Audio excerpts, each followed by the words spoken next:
going to be a body in heaven, and that body is being built on this earth. So that's why Jesus said, I will build my church. That's a word which is tremendously misunderstood. Church is not a building. It's not a denomination.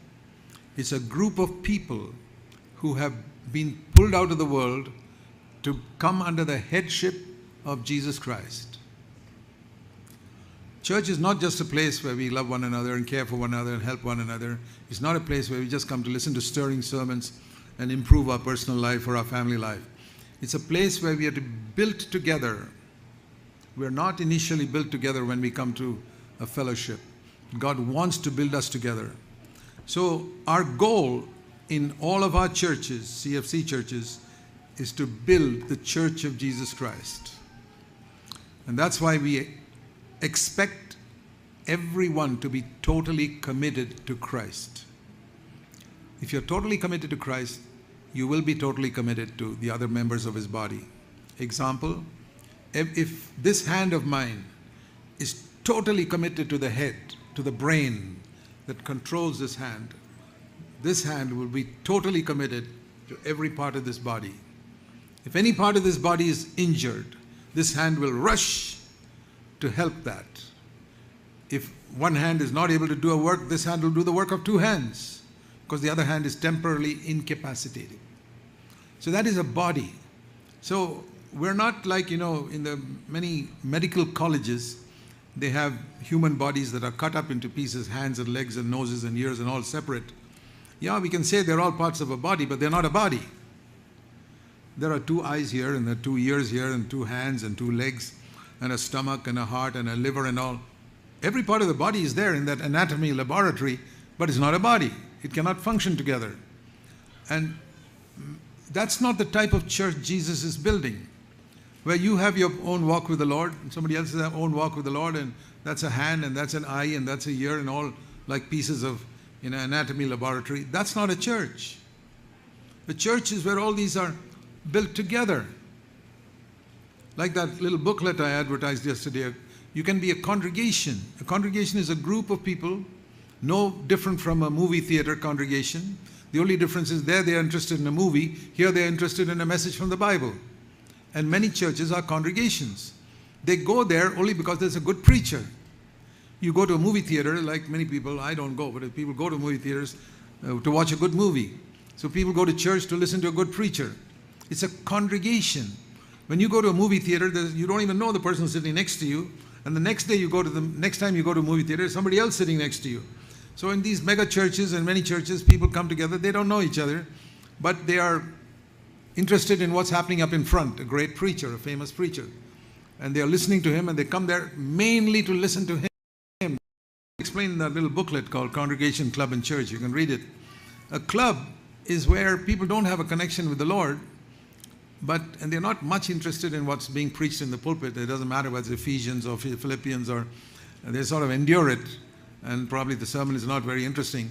But the people in that church are so loving and caring, and the children are so good, and people say, this is a good place for my children to grow up in. Wow, what a nice place. The children are friendly, the people are friendly. If I want to shift my residence from one place to another, the church people will come and help me. And then I'm sick, the church people will send food to my house. What a wonderful place to be in.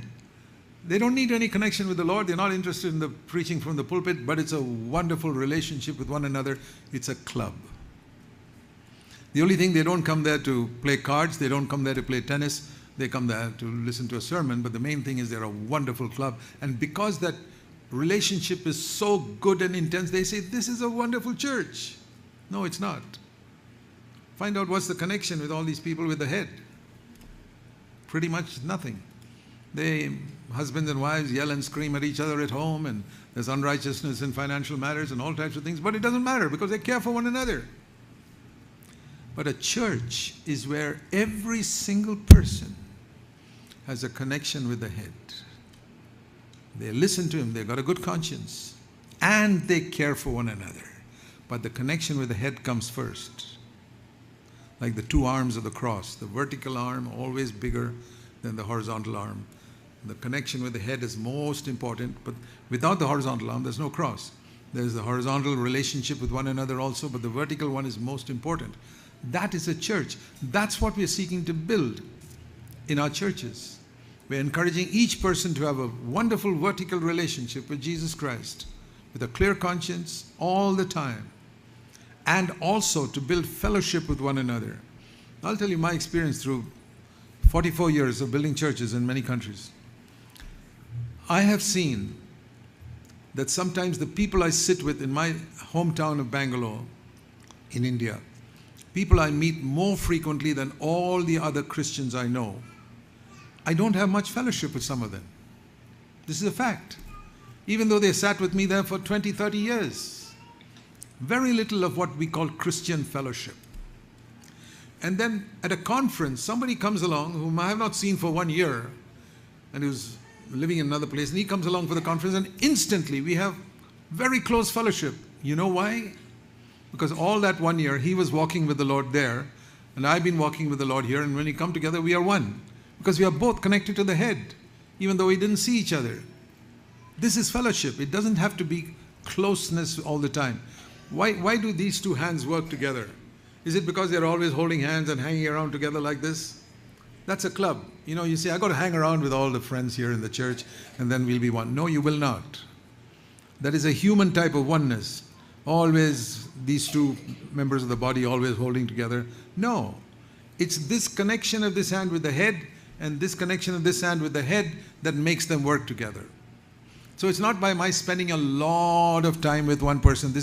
You say, this is my favorite sister. I'd like to meet with her all the time. I go to her home and help her out in various things. Oh, this is my favorite brother. I like to hang out with him all the time. You'll be just part of a club.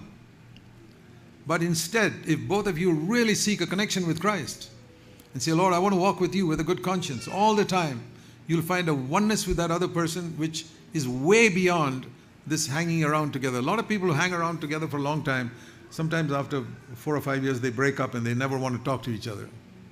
I've seen that happen a lot of times, and you've probably seen that too. The best of friends become the best of enemies after a while.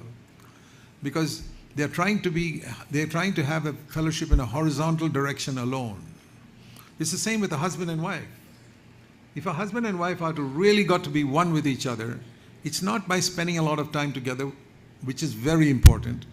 That's the horizontal arm of the cross. It's by each of them having a connection with the head, where Christ is between them and the cross is between them, where they die to themselves.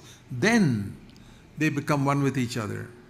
And if you and your husband and you and your wife are not becoming more and more one with each other, something's wrong with your marriage. Something is fundamentally wrong. And the reason would be that you're not walking with the Lord in your personal life. Your connection with Christ is shaky. And that's the reason. So